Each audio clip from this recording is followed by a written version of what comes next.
What's up, Tall Timbers, Super School peeps?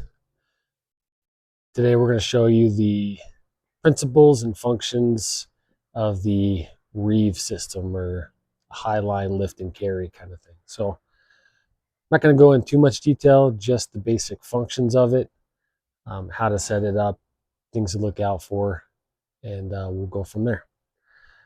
So obviously you're going to need a little bit of gear. It's somewhat gear intensive. A minimum of 3 lines, just for the high line. This top line is going to be what the load travels along. Your control line, this is going to be moving the load up and down the system. And then obviously the load support area where we can lower the load down and pick it up. Okay.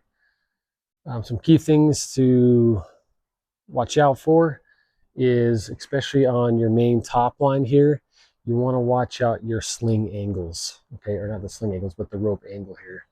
Obviously, we have quite a tight span, so the load forces on this area are really going to draw that down and increase the peak loads on the anchor points on either side.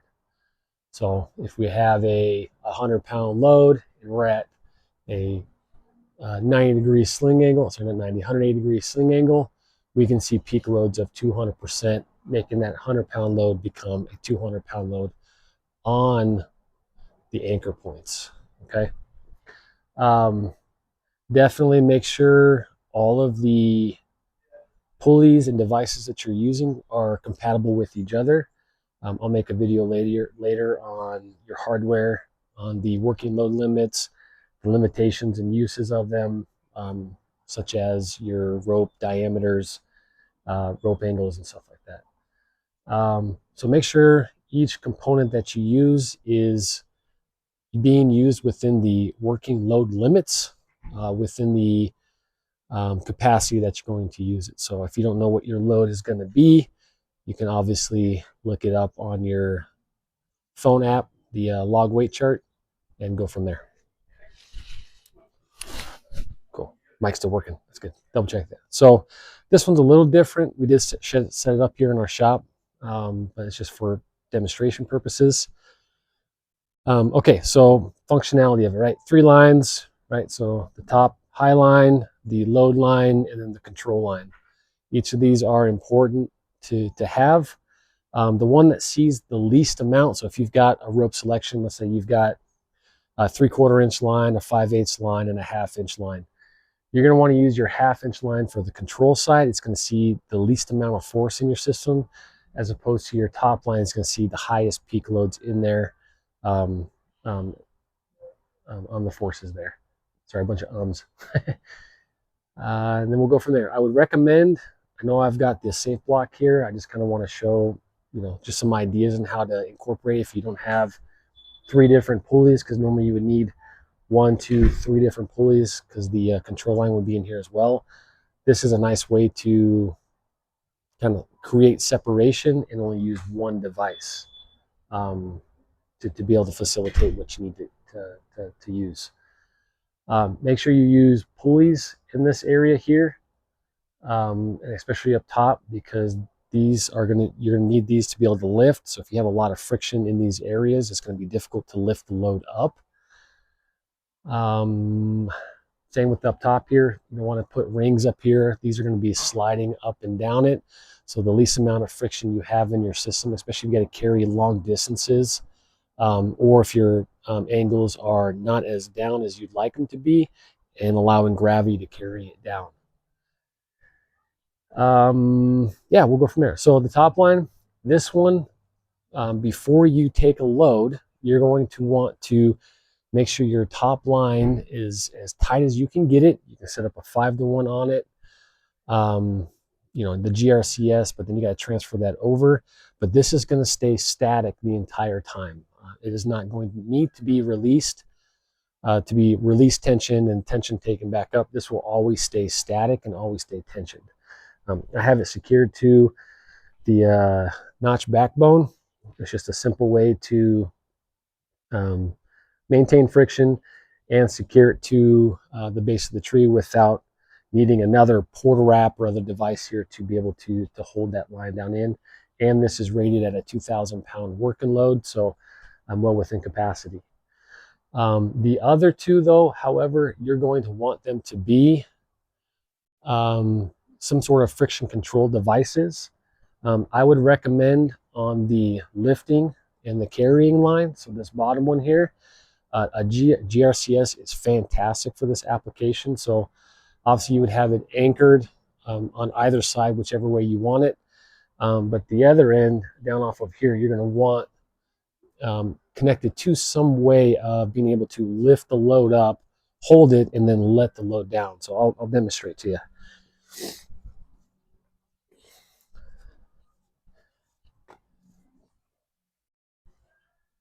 Okay, so as I release tension on the porta wrap here, you can see the configuration stays in its spot because the control line is keeping this from coming down.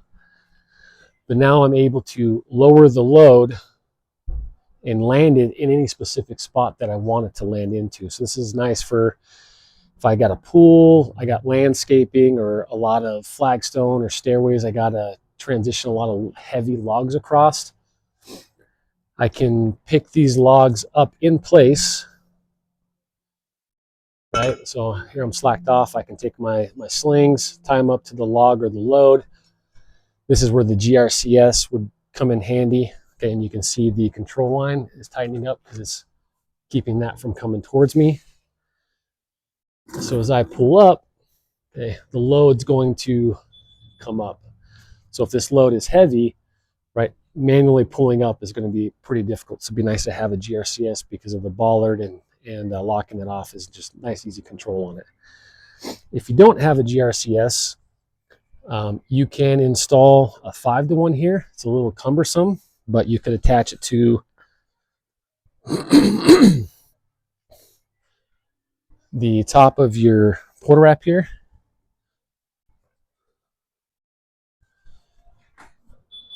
Okay, clip it here, clip your 5-to-1, and then obviously that's going to draw it together, capture that progress on the porta wrap, and then rinse and repeat on that one. Okay, so now that we have the load suspended with the system, now I can take it at this height, well, depending on the high line there, and carry it over to where I want to land it over here. So that's what the control line is going to be for. So I'm going to move the camera here real quick. Bring it on over. So as you can see, I anchored it up top there.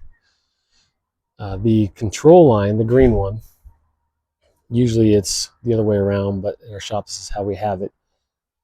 You'll have that anchored down over to here with them, but I think you guys understand the principles here. So you'll see the load travel up the high line here, or the main line on top, and travel up, and then we can drop it down. So let me back this up a little bit.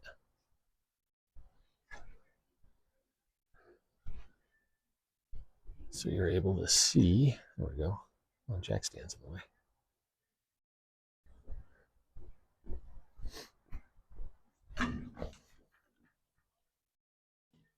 Sorry, Will. Okay. Okay, so we lifted the load. The load is suspended. It's going to have enough clearance to clear whatever obstacle it is that I want it to clear. Well, maybe. Might have to go up a little more. We'll clear the chair just for fun, because it'll be fun. Okay, so we'll say that's Mrs. Jones's really fancy garden gnome that she got from the 1740s in World War XIV. It's her prized possession, and I don't know if I'm going to clear it. And nothing can happen to it. Although I might end up breaking it. Okay, well, let's see if I can, maybe I can cheat a little bit and move her garden gnome a little bit.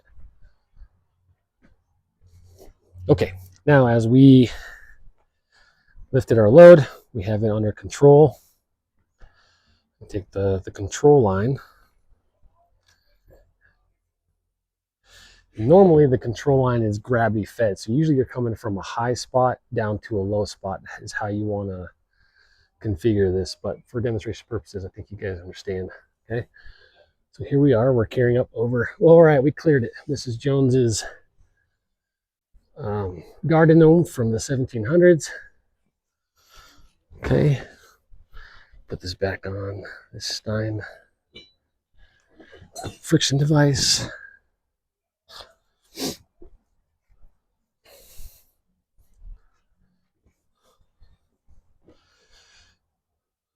Okay, click that off.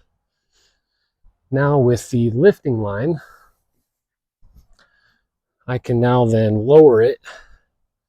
Now that I've cleared the obstacle, I can now lower this down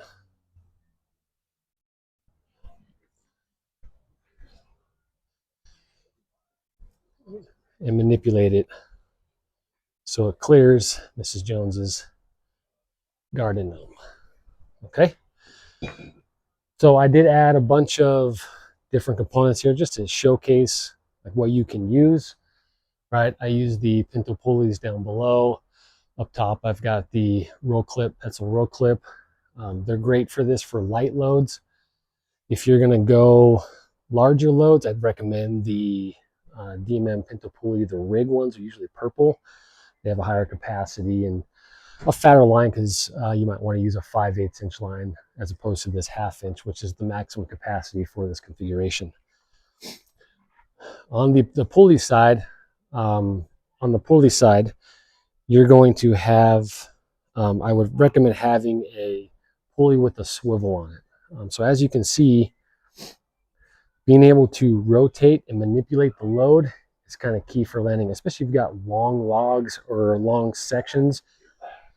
It doesn't always work out to where, right, you can land them exactly the way they are. So any kind of ability to give you flexibility as far as load manipulation would definitely be useful.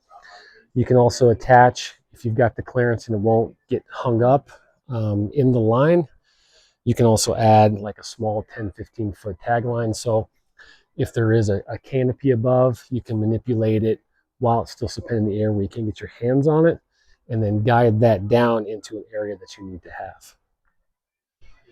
So yeah, kind of a quick little session on the Highline span rig. Not span rig, my apologies. This is the, well, frick, brain fart. That one thing that does things.